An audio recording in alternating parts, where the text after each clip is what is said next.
Fari, why don't you date? Everybody's weird. Like, everybody's literally weird. Another banger. Make a call, make a bong, bong, bong, make a call, make a keep bong, bong, bong, your body, make a bong. Hi guys, welcome back to my YouTube channel. I'm Fari, and if you don't know me, now you do.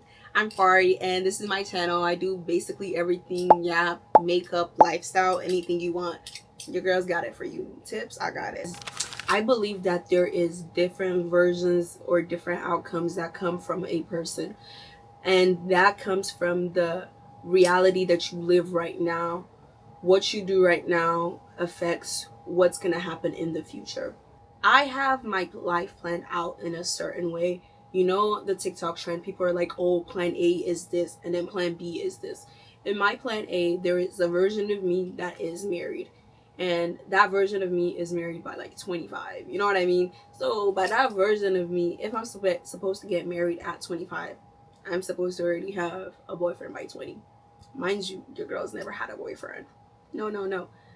Talking stages, yeah, all that, yeah. But like an actual boyfriend, no. How am I gonna find a potential suitor by 20 when I turn 20 this year? Doesn't make sense. So I feel like in that versions that we have, like the multiple different versions of this world that there is of me, there is a version of me that doesn't have a partner. What does that version look like? What am I doing with my life if I don't have a partner? Like, it's just kind of like, it has to dawn on me. I feel like I'm just gonna, actually enjoy my life in that moment. Actually, like, whenever I'm at that stage, I'm successful, this, that, and the third. Like, I just feel like the man should be the least. I'm probably gonna be happier without a man, because people, like, if you see Tracy Ellis Ross, she is like 50. I really hope I'm saying her name right, but she is like 40 or 50 years old. I'm not really sure about her age. She looks good. She looks happy. And you know what that type of happiness come from? It's not from, I'm not gonna hate on married women, but it's not from like no man or nothing like that. It is like she's living her life single, carefree, and nobody, no man's family in your ear telling you, oh, no, like, and she doesn't have kids either. Like, I do want kids, I'm not gonna lie, but like, it's just kind of like a more peaceful life, because people might consider this selfish or whatnot, but you're living your life for you. It's literally for you. So I'm thinking like there's that version that exists of me that isn't, I wouldn't say man crazy, because I don't think I'm man crazy right now, but like there's that version of me that doesn't have a partner, and I have to be cool with it. I was having this conversation with a friend, and we were talking about, oh, we have to get married at 25, and all this talking stages. Like, after anytime I talk to a guy, I have this stage where I'm like, okay, I'm healing, I'm staying away from guys. But then after every single person that comes into your life, oh, another healing stage. Oh, another healing stage. Oh, another healing stage. Another one, thank you. Another one, thank you. Another one, thank you. How much healing can a person do? How much healing can a person do? These people are just going to keep on taking, like, let's say you heal once, right? And then another person comes in, you think you're healed. This person would damage you again to the point where you think like, what the actual heck was that? Like, what's going on? Like, I didn't actually heal from this thing, but this person just destroyed it. So just kind of like, if you've had this situation where it's like, oh, you let a man in, you trust him, this, that, and the third, boom, it goes away. Ah, wow, yay, wasn't expecting that. Like, of course you're expecting it. It's a man. It's a man. Like, always expect that from a man. And it's just like, I have this stage where I'm like, okay, I'm healing. I'm staying away from guys for a certain amount of time. Like, I can't do this anymore. I can't talk to no more guys before I actually, like, tweak out. Because if talking to guys, they would actually, like, especially in this generation, talking to men will drive you actually insane. I know, like, my attachment style, I'm like very anxious attachment. Whenever I start talking to somebody, at first I'm like chill, you know what I mean, but then it starts to, let me not say spiral, but let me not say obsessive.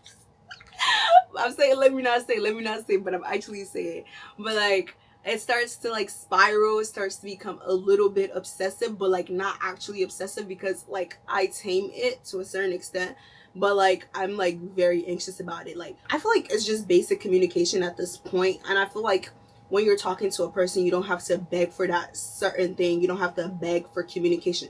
Like, oh, okay, you want me. We start talking. I start to show you a little bit more of my personality more. I start to give you more and more. Okay, why did you stop putting in effort? Why did you start pulling back? Why did you start pulling back even more? Like, isn't this supposed to be like a gradual thing of getting to know one another? But why are you pulling back? Very weird, very odd. I don't like it whatsoever. But you want me to think that you actually like me, but you want me to beg, chase, this, that, and the third for you. What type of girl do you take me for? Like, do I give that type of vibe to you? No, never will and never do. I don't give up that type of vibe that will be chasing a man, begging for a man to come back to my life. Like, ugh, ew. Like, just absolutely fucking ew. I have this mindset of urgency because I've said before, like, oh, I want to get married at 25. I want to, like, there's that sense of urgency that comes with it. And I feel like it's like with like African girls, like Nigerian girls, because I can only speak for Nigerians because, I'm a Nigerian girl. There's like a pressure that comes with it at a certain age. You're not supposed to talk to no boy until you're done with college. I'm not done with college yet, but like, and then after that, you have to go and find a husband. And I'm like, in this economy, in this like state of the world, like, have you seen the men? Have you seen the men? I watch K-dramas, so you gotta know where my standards are from. Like, now I'm actually trying to experience it in real life, and these men are not romantic. They can't even communicate. They do the barest of fucking bare minimum, but then they want to be chased. You want to be chased? If you don't get out of my face, bro. Like, and like every single time that I feel like, oh, I'm like in a very happy stage of my life, that I'm just like, like things is good, like I'm feeling like everything is looking up, what comes in? You just hear it creeping, knocking. It's a man trying to ruin your life.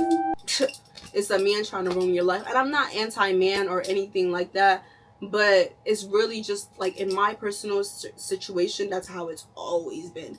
Like, life be looking good, and then there's a man. A lot of girls my age might go through this. That's why I'm making this video, because it's just kind of like, I'm saying you're not the problem, because I feel like if you've done the inner work, you know who you are as a person, and you know the same pattern that happens, and you know yourself, you're not the problem. Like, I said that, like, oh, I had anxious attachment style. I know that I have that, but it's really like, it's something that triggers it. It's not like anything like that. Like, for example, let's say I'm texting somebody, and we like normally text consistently. You know what I mean? Like, we text back and forth regularly, but all of a sudden it starts to go back. Like, let's say we text back and forth normally, like, they usually respond in 30 minutes or less. Cool. But then all of a sudden their response time started being longer. Like, why are you taking 4 hours to respond? Why are you taking 5 hours to respond? Why are you responding the next day? It's very clear that you have very much disregard for my feelings, and you don't care. But then they'll be like, oh, I care. You can definitely see the vibe switch, bro. You could definitely see the vibe switch. And if you clearly don't like somebody, I feel like a lot of guys are very scared of confrontation.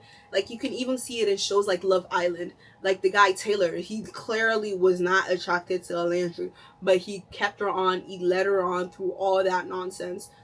And then once the next girl came in, he had all this energy that he could give to her that he wasn't giving to Alandria. Very weird, very odd, and very realistic of how the actual world dating goes. Men won't tell you how they're feeling about a certain thing. They'll drag it on until the next best thing comes for them, or whatever they actually like, but then they won't tell you, and then they expect you to be still cool with them.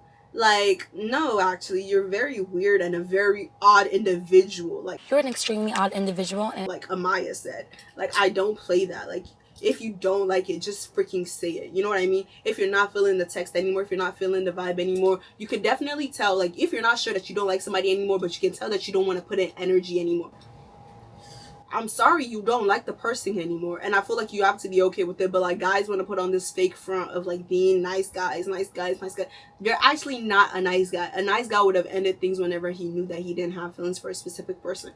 But you decided to keep things going. You decided to lead people on. Nobody cares for your stupid kindness if it's not genuine.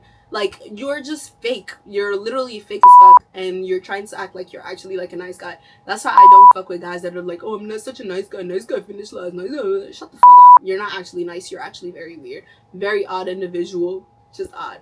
Like, I'm just over like the whole dating scene, and I don't even date. If this is how it's just gonna consistently be like, I have to be okay with that. There's a version of me out there that doesn't have a husband. But also at the same time, I'm speaking from a place of fear, But like, I'm just kind of like, yo, every single time I let my guard down for a guy, ugh, ah, I'm still always gonna be a lover girl, but it's just gonna be a lover girl with a lot of shield, a lot of guard. Like a lover girl in a cage. Like I have to test the water. It's like now it's just kind of like, did you like me? Did you like me? Like it's just weird, and you just have to have enough self-love to guide you. But I do have that self-love. I do enjoy my own personal presence. I do know who I am as a person, and that's enough for me for right now. But I'm also like a girl that's still growing, so I have a lot more to learn about certain situations and all that. But I'm just a girl that's over the dating scene, and I actually don't date. Just over it. Well, thank you for watching my YouTube video, guys.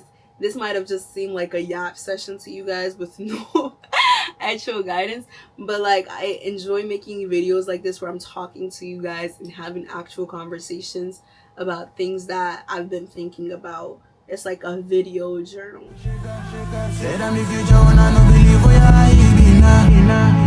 When I talk another banger, you better believe